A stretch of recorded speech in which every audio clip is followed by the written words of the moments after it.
दबाव था, और कल ब्रॉडर मार्केट से रिकवर कर गए। इवन निफ्टी बैंक कुछ हद तक रिकवरी दिखाने की कोशिश कर रहा, लेकिन निफ्टी में रिकवरी नदारत थी। खैर, ऐसे में सेटअप समीकरण बैठ कैसे रहे ये जान लिया जाए। कैसा लग रहा है सेटअप? देखिए, सेटअप में आज मैं थोड़ा सा डिविएशन कर रहा हूं, क्योंकि कल के एफआईडीआई के नंबर्स देखने का मतलब नहीं है। एक्सपायरी थी, तो काफी वो आर्बिट्राज पोजीशन अनवाइंड होती हैं, वो सब मैं देखूं, इसका कोई मतलब नहीं है। तो मैंने क्या किया है, मैं सीरीज की स्टार्ट में जो आपको क्यूज मिल रहे हैं उस पर जा रहा हूं मैं। ये देखिए, एफआई का नंबर 7,700 करोड़ की सेलिंग सामने। खैर डीआईएस बाय कर रहे हैं, क्योंकि डीआईएस का पैसा है, हर महीने 16,000 करोड़ तो एसआईपी से आ रहा है, तो ऑब्वियसली पैसा है उसको पूरा का पूरा मैच करने के लिए। अक्टूबर सीरीज के मूव्स क्या रहे निफ्टी के, पिछले कुछ सीरीज के। अक्टूबर में हम माइनस हो गए 666, सितंबर में थोड़े से प्लस थे, अगस्त में 406।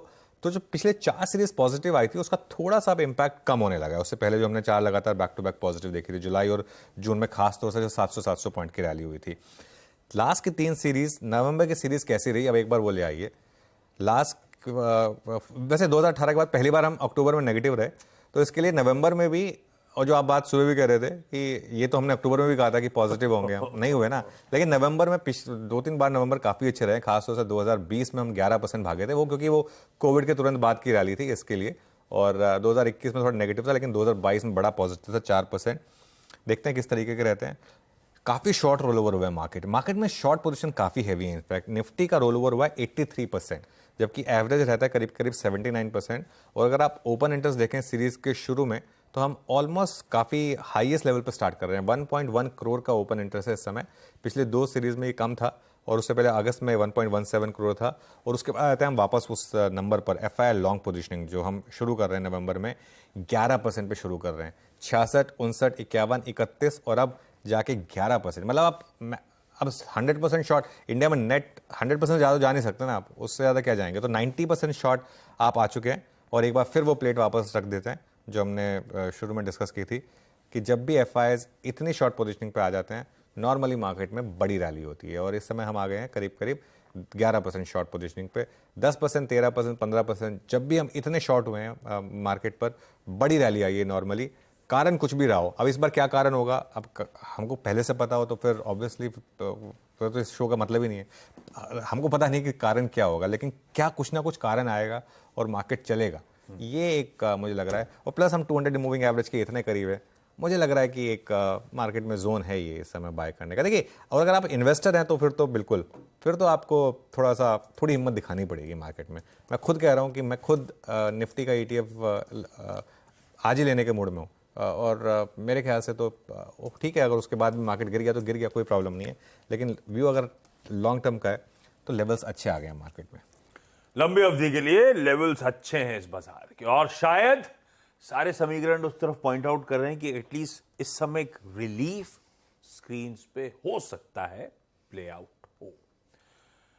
निफ्टी स्क्रीन पर रखा ही हुआ है, तो आज की अब निफ्टी स्ट्रेटेजी भी बात कर ली जाए। खुलेंगे शायद कल जहां मंथली एक्सपायरी हुई थी उन्हीं जोन्स के आसपास, ऐसा गिफ्ट निफ्टी बता रहा है।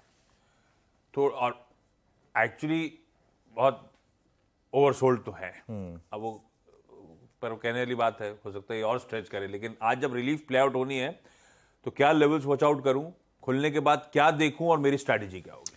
देखिए, लेवल से ज़्यादा ज़रूरी होता है इन मार्केट्स में मार्केट का बिहेवियर। मैं बाबा बोलता हूँ कि इन मार्केट्स में ना लेवल की कोई सिग्निफिकेंस नहीं होती।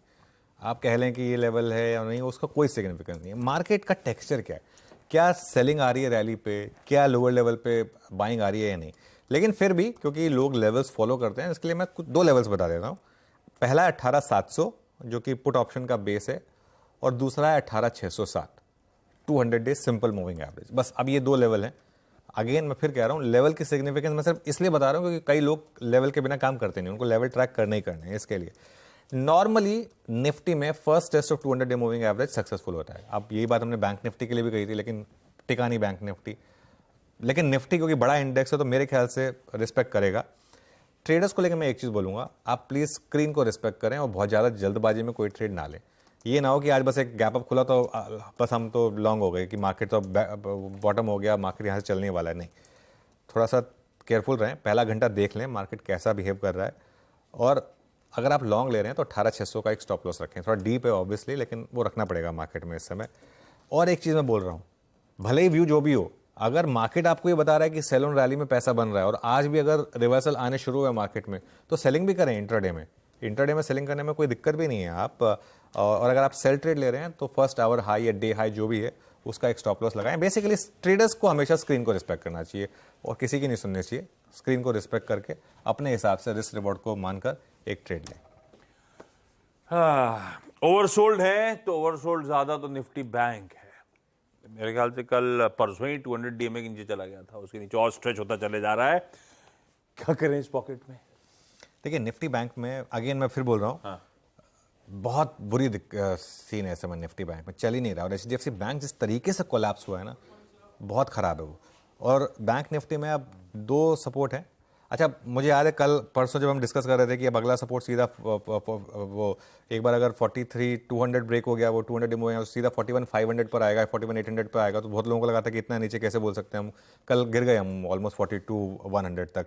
कल का लोग 42,100, उसके बाद सीधा अगला सपोर्ट 41,500 पर। अगर 42,105 डिसाइसिवली ब्रेक हुआ तो मुझे हैरानी नहीं होगी अगर हम 41,500 पर सीधा पहुंच जाएं। तो बैंक निफ्टी का काम ही है, बैंक निफ्टी इंडेक्स ही ऐसा, इतना आपका हेविली लॉपसाइडेड इंडेक्स है। ये 2-3 स्टॉक्स के बेसिस पे चलता है बैंक निफ्टी। क्यों निफ्टी ज़्यादा अच्छा इंडेक्स है कंपेयर टू बैंक निफ्टी? क्योंकि निफ्टी एक वेल डाइवर्सिफाइड इंडेक्स है। बैंक निफ्टी जो है वो इतना लॉपसाइडेड इंडेक्स है। बैंक निफ्टी का वैसे एफ&ओ में थोड़ा मुझे लगता है कि नहीं होना चाहिए उसको, क्योंकि इतना लॉपसाइडेड है ये। बट एनीवे 42,105 अगर टूटा तो 41,500 भी पॉसिबल है। मैं आज बैंक निफ्टी पे कोई ट्रेड नहीं दे रहा हूँ, क्योंकि ये तुक्का है ट्रेड, सारी की सारी ट्रेड्स। कोई भी लेवल की कोई सिग्निफिकेंस नहीं है यहाँ पे। आप कहने को कुछ भी कह लें, मैं भी बोल सकता हूँ, लेकिन कोई मतलब नहीं है इन ट्रेड्स का। कल जितने हमने लेवल डिस्कस करे उनमें से कुछ भी बचा क्या?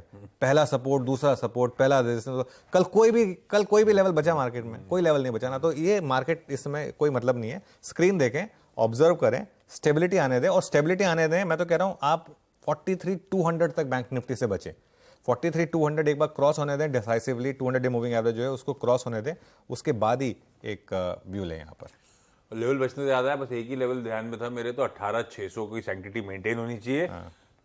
शायद फिलहाल से तो थम जाएंगे उससे पहले। बता दें कि मनी कंट्रोल पर दिए गए विचार एक्सपर्ट्स के अपने निजी विचार होते हैं। वेबसाइट या मैनेजमेंट इसके लिए उत्तरदायी नहीं है। यूजर्स को मनी कंट्रोल की सलाह है कि कोई भी निवेश निर्णय लेने से पहले सर्टिफाइड एक्सपर्ट की सलाह लें।